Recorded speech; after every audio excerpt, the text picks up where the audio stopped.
स्वतःचं डोळ्यांचं हॉस्पिटल, 4 मुलं, फॅक्टरी, कोट्यावधींची संपत्ती, तरीही तिच्या नशिबी वृद्धाश्रम. कशाला हवीत मग अशी मुलं? एका मोठ्या शहरातील एका मोठ्या कुटुंबाची ही घटना आहे. पैसा, प्रतिष्ठा, नाव, मान, सन्मान, व्यवसाय आणि समाजात ओळख या सगळ्यांची कमतरता त्या कुटुंबात कधीच नव्हती. मोठं घर, मोठा व्यवसाय आणि 4 मुलांनी भरलेलं कुटुंब. बाहेरून पाहिलं तर प्रत्येकाला वाटेल की यापेक्षा सुखी जीवन कोणाचं असू शकतं, पण अनेकदा बाहेरून दिसणारं चित्र आणि घराच्या भिंतीआडचं वास्तव खूप वेगळं असतं. या कथेतील वृद्ध महिला म्हणजे विद्यादेवी. त्या अशा कुटुंबातील होत्या जिथे नाव मोठं होतं. त्यांचे पती स्वर्गीय गोपीचंद अग्रवाल यांनी आयुष्यात मोठं यश मिळवलं होतं. मेहनत, व्यवसाय आणि अनेक वर्षांच्या परिश्रमातून त्यांनी अफाट संपत्ती निर्माण केली. लोक त्यांना मोठे उद्योगपती म्हणून ओळखत होते. काळ पुढे जात होता, मुलं मोठी होत होती. आईवडिलांनी आपल्या 4ही मुलांना उत्तम शिक्षण दिलं, त्यांना सक्षम केलं, स्वतःच्या पायावर उभं राहायला शिकवलं.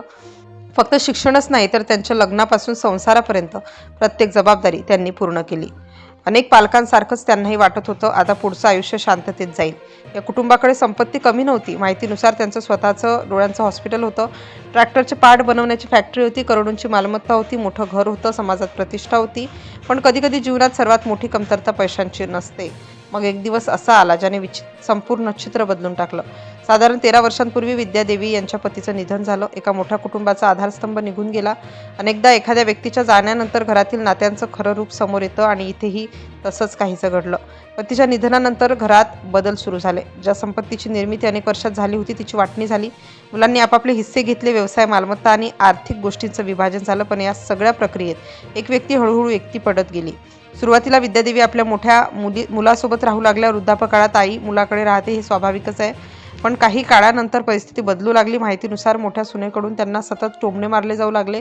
घरातील वातावरण त्यांच्यासाठी कठीण होत गेलं. ज्यांनी स्वतःच्या मुलांना वाढवलं त्यांच्यासाठीच स्वतःच्या घरात राहणं अवघड होऊ लागलं. शेवटी त्यांना ते घर सोडावं लागलं. मग त्यांनी दुसऱ्या मुलाकडे जाण्याचा निर्णय घेतला. त्यांना वाटलं असेल की कदाचित आता परिस्थिती बदलेल, पण तसं झालं नाही. एका घरातून दुसऱ्या घरात, दुसऱ्या घरातून तिसऱ्या घरात आणि नंतर चौथ्या घरात, पण प्रत्येक ठिकाणी त्यांना अपेक्षित आधार मिळाला नाही. प्रत्येक वेळी आशा निर्माण झाली आणि प्रत्येक वेळी ती मोडली गेली. माहितीनुसार त्यांना केवळ दुर्लक्षच सहन करावं लागलं नाही तर छळाचाही सामना करावा लागला.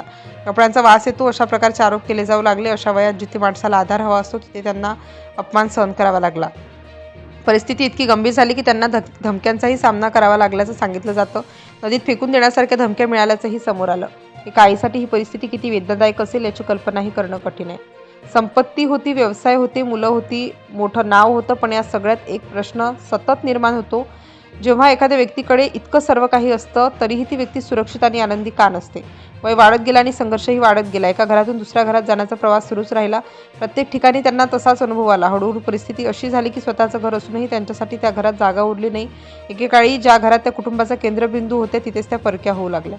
अनेकदा वृद्धापकाळातील सर्वात मोठी भीती एकटेपणाची असते आणि त्यांच्या आयुष्यातही तीच भीती वास्तव बनत गेली.